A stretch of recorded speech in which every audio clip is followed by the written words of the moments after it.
ಇನ್ನು ಪರಪ್ಪನ ಅಗ್ರಹಾರದ ಜೈಲಿನಲ್ಲಿ D gang 2 ದಿನ ಕಳೆದಿದೆ. ಸಂಪೂರ್ಣವಾಗಿ 2 ರಾತ್ರಿಯನ್ನ ಕಳೆದಿದೆ.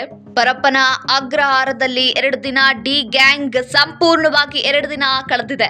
ನಿದ್ದೆ ಇಲ್ಲ, ಊಟ ಸೇರ್ತಿಲ್ಲ, ಮಾನಸಿಕ ವೇದನೆ.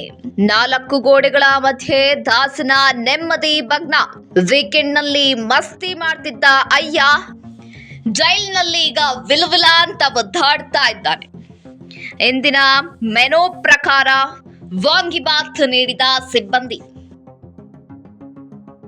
ಪರಪ್ಪನ ಅಗ್ರಹಾರಕ್ಕೆ ಡಿ ಗ್ಯಾಂಗ್ ಹೋಗಿ 2 ದಿನ ಆಯ್ತು.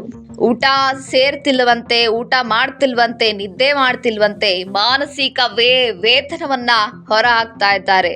ಮಾನಸಿಕವಾಗಿ ಕುಗ್ಗ್ ಹೋಗಿದ್ದಾರೆ. 4 ಗೋಡೆಗಳ ಮಧ್ಯ ದಾಸ ವಿಲವಿಲಿ ಅಂತ ಒದ್ದಾಡ್ತಾ ಇದ್ದಾರೆ. ಇನ್ನು ದಾಸನ ನೆಮ್ಮದಿ ಸಂಪೂರ್ಣವಾಗಿ ಭಗ್ನವಾಗಿದೆ. ಸಂಪೂರ್ಣ 9 ತಿಂಗಳುಗಳ ಕಾಲ ದಾಸ ಹೊರಗಡೆ ಇದ್ರು.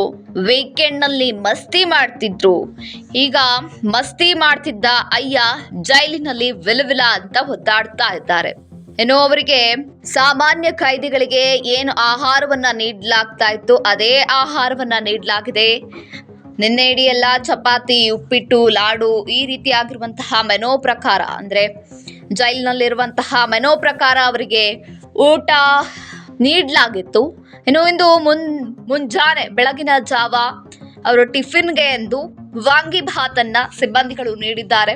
ಇಂದಿನ ಮೆನೋ ಪ್ರಕಾರ ವಾಂಗಿಬಾತ್ ಇತ್ತು ಜೈಲಿನಲ್ಲಿ. ಬೆಳಗಿನ ಉಪಹಾರ ಅದನ್ನೇ ಸಿಬ್ಬಂದಿಗಳು ಅವರಿಗೆ ನೀಡಲಾಗಿದೆಯಂತೆ.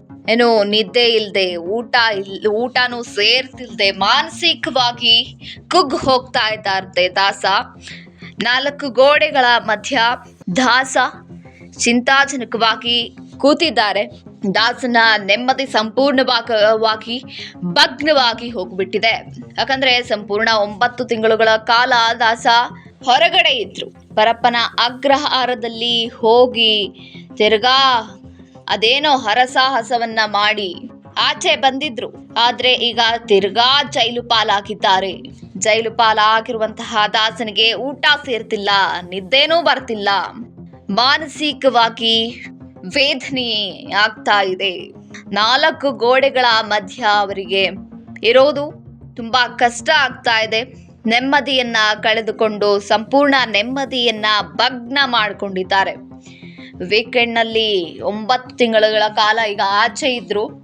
9 ತಿಂಗಳು ಆಚೆ ಇದ್ದು ವೀಕೆಂಡ್ ನಲ್ಲಿ ಮಜಾ ಮಾಡಿ ಈಗ ವಾಪಸ್ ತಿರುಗಿ ಜೈಲು ಪಾಲಾಗಿರೋದು ನಿಜಕ್ಕೂ ಅವರ ನೆಮ್ಮದಿಗೆ ಭಗ್ನ ಆಗಿದೆ ಅಂತಾನೆ ಅನ್ಸುತ್ತಲ್ವಾ.